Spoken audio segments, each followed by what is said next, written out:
Ford High School Weekly is brought to you by your Oklahoma Ford dealers. Ford is the best in Oklahoma. Welcome to Ford High School Weekly. I'm your host, Deanna Mate. On this week's episode, we're going to go ahead and interview one of the latest stars in the state of Oklahoma.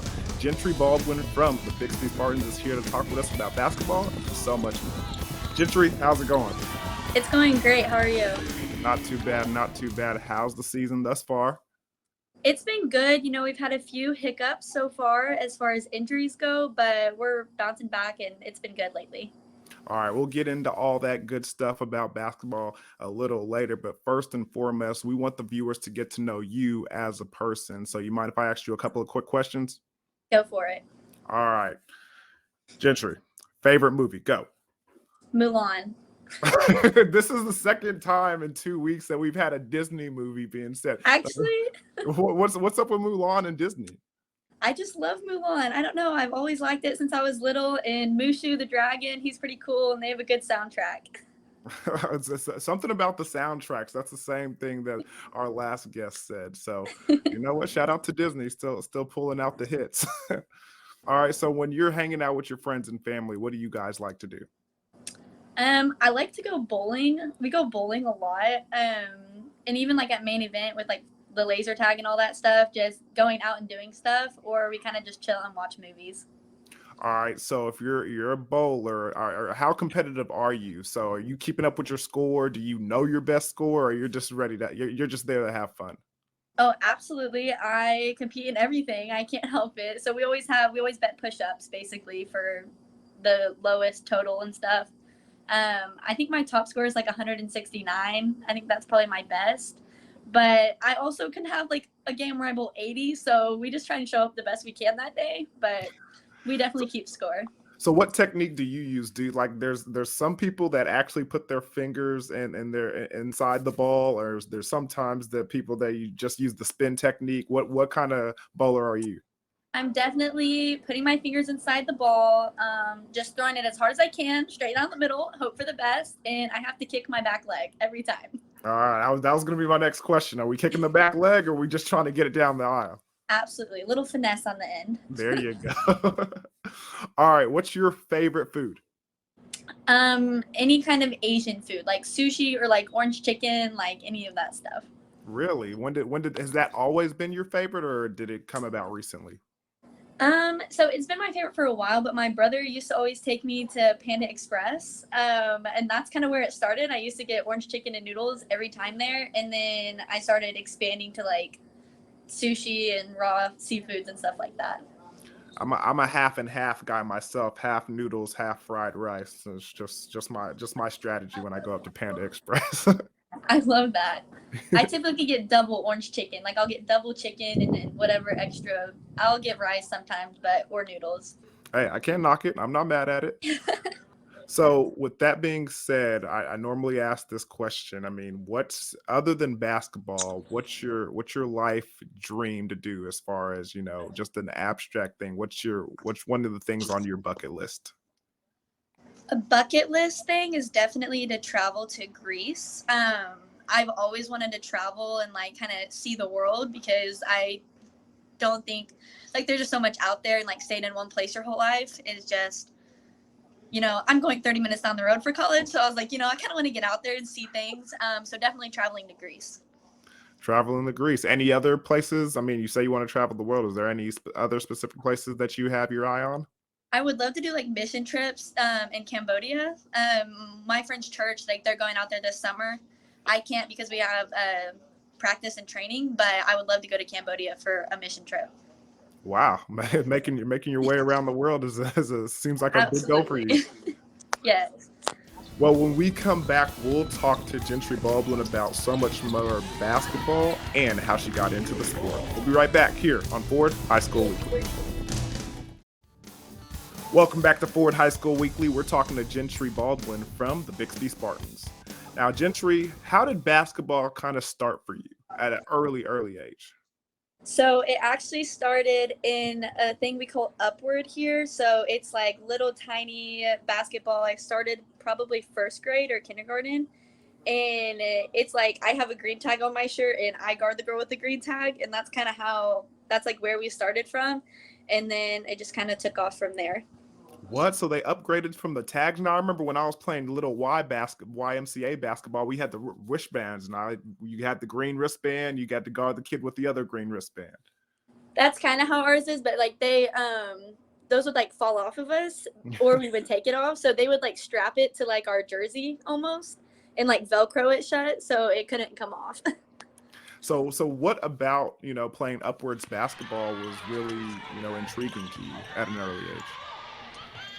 Just competing, honestly. I've always loved sports, and like getting to go out there and compete against other girls and just like see who's better is like I've always loved that, and so that's kind of just where I was at when I was young, and then it obviously gets more fun the older you get.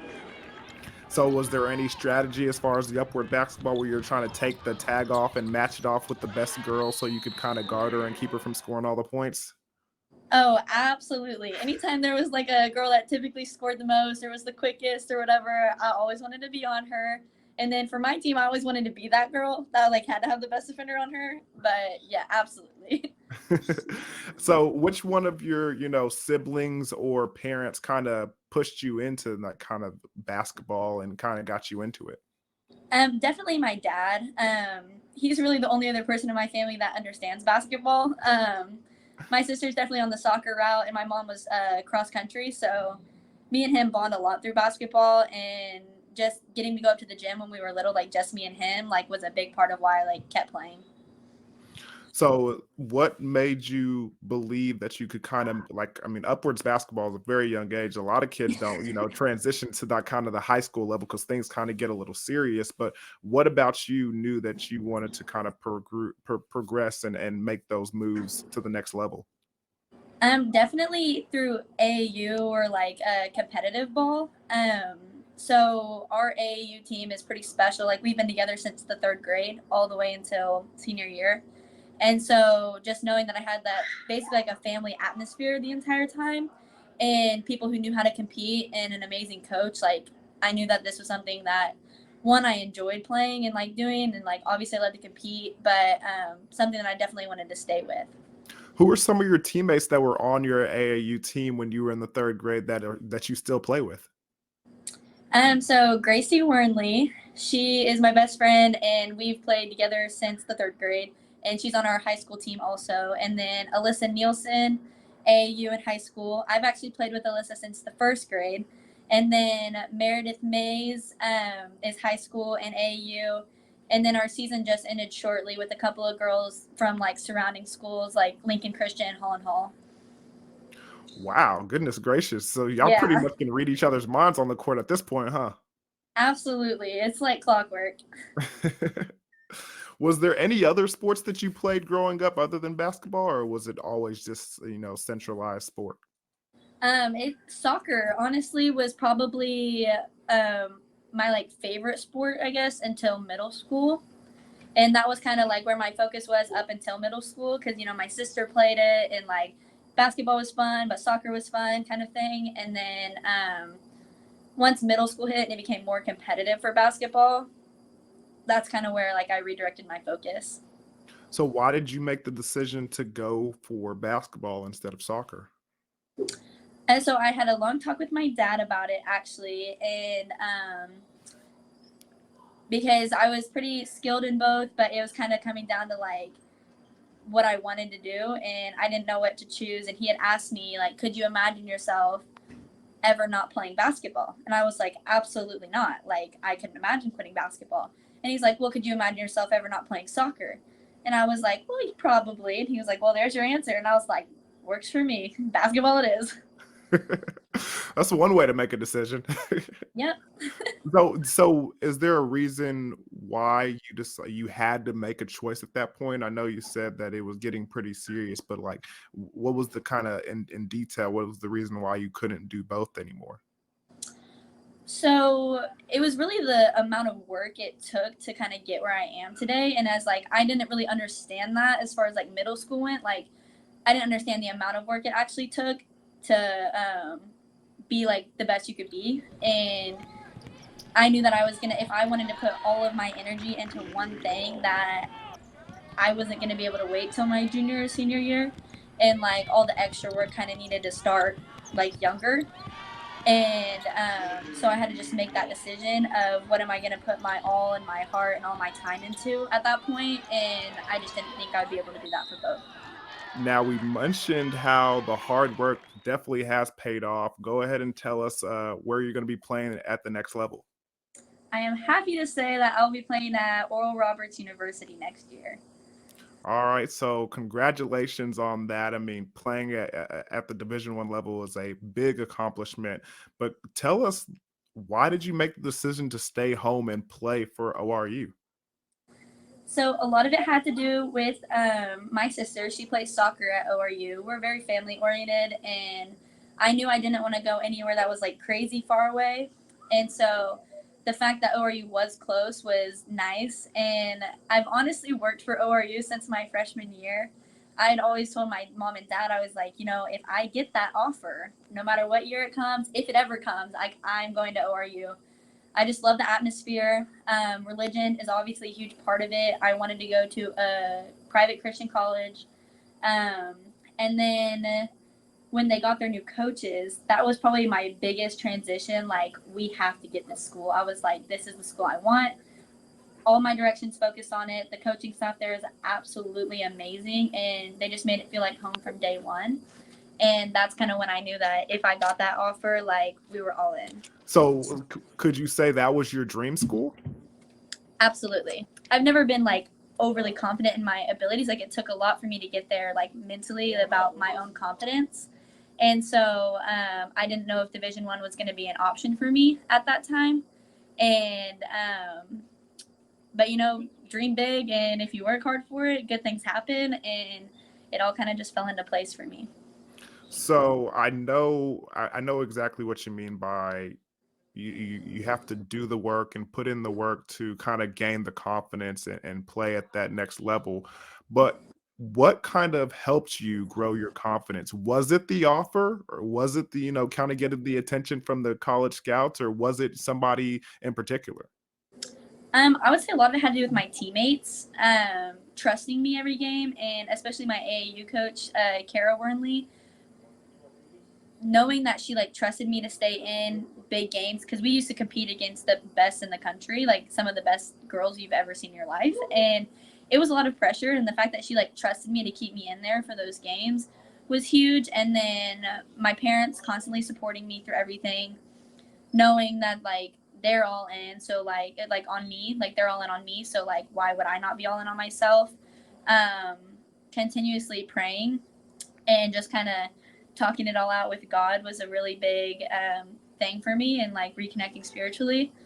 And then lastly, I would say probably my first offer that I got, it was to Newman University in Kansas. And you know, just hearing somebody like say that they like believed in me like that much to like offer me a scholarship was probably the biggest like turning point for me, because it didn't happen until the summer of junior to senior year.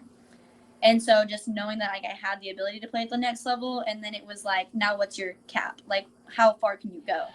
And once I got that first one, then it was like, so you can play in college, so let's see where we can go from here. We always remember that first offer. It's always a big confidence boost, huh? Absolutely, absolutely.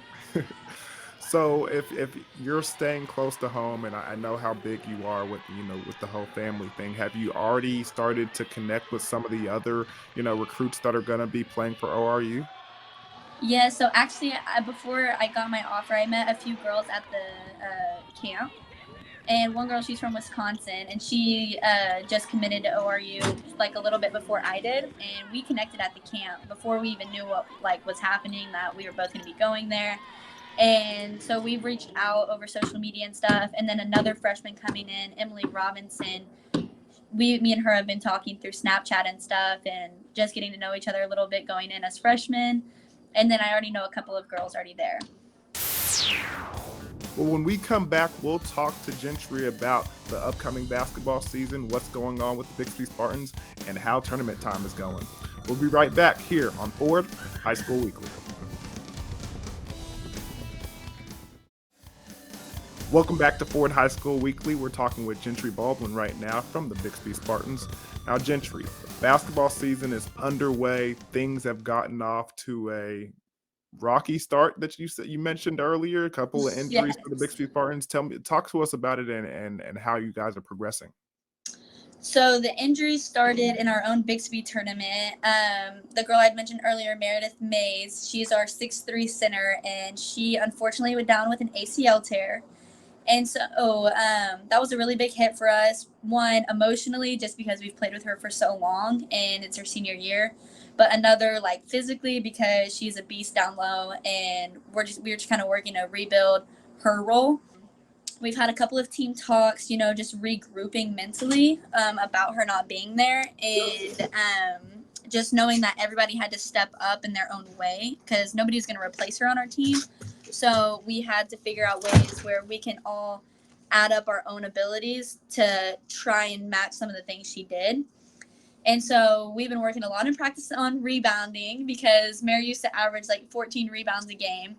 And so we've been practicing a lot on just hitting the boards hard and, working new offenses that still stay true to our game, but kind of fits like what we wanted to do with our program and not kind of get out of our own game, even though we don't have a true big anymore.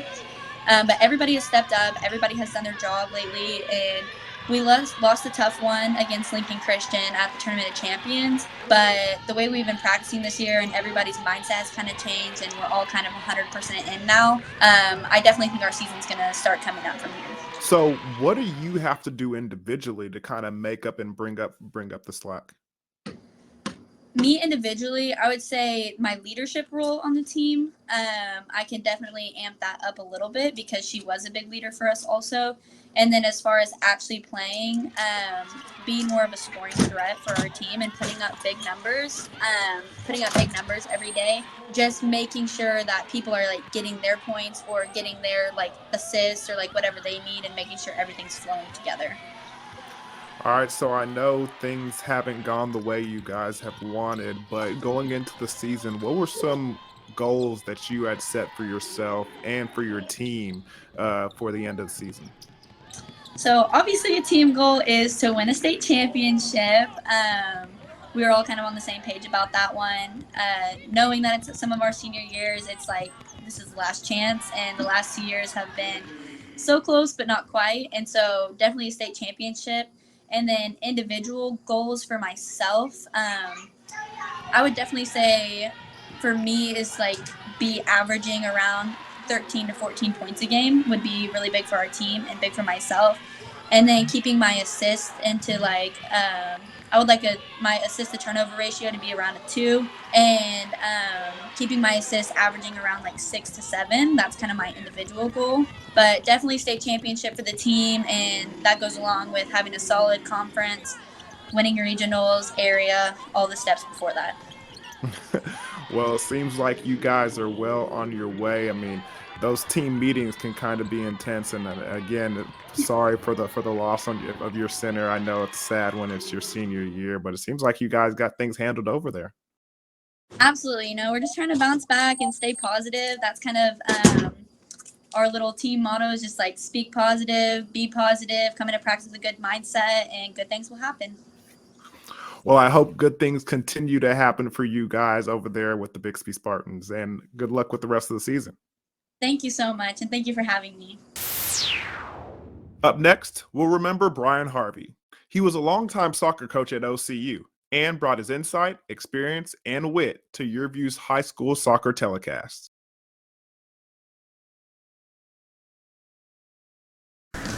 Welcome back to Ford High School Weekly.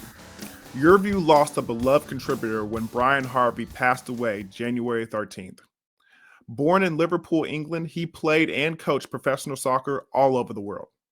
Brian started and coached both men's and women's soccer teams at Oklahoma City University in a 34-year career. He retired with the second best record in women's soccer and the sixth best record in men's soccer in NAIA history. For years, he enlivened our Ford Game of the Week soccer telecast with his experience and insight. Mike Ziegenhorn worked a lot of soccer telecasts with Coach Harvey. So good, the rain's held off for us, and I'm expecting a very good game here today. We've got lots of goals in both teams, so it's going to be an exciting evening. Obviously, I'm, like a lot of people, very saddened by the loss of Coach Harvey. What a great person, fantastic to work with, and just had a lot of fun times with him and some great memories. The conversations we had not only during the game, but even during commercial breaks or at halftime or before games or even after games, just talking about all the different things that go along with soccer. I mean, that was in his blood. He was Mr. Soccer. Great phrases when we were on the air together, and he would say, man, that goal looks really big when you're at midfield getting ready for your turn, but when you get on top and in the goal box and ready to do your penalty kick, the goal box looks about the size of a postage stamp. This is the icing on the cake. It should be a really good game this evening, and I think it'll be lots of ebbs and flows, but whoever makes the first mistake probably gets punished for it, and it's going to be one of those nights. I think one of the best memories I had of doing a game with Coach Harvey was the 2019 state championship Class 6A finals between Union and Jinx. It ended up going to penalty kicks to decide the champ, and the fans and the students, they lined one of the goals from about 15 yards out all the way around to the back of the goal, and Jinx ended up winning the state championship, and man, we had a blast, and that was probably one of my favorite memories in doing a game with Coach Harvey. Brian Harvey was 76. His family says he'll be remembered for his quick wit, sense of humor, love of knowledge, storytelling, and the ability to make those around him feel special and loved.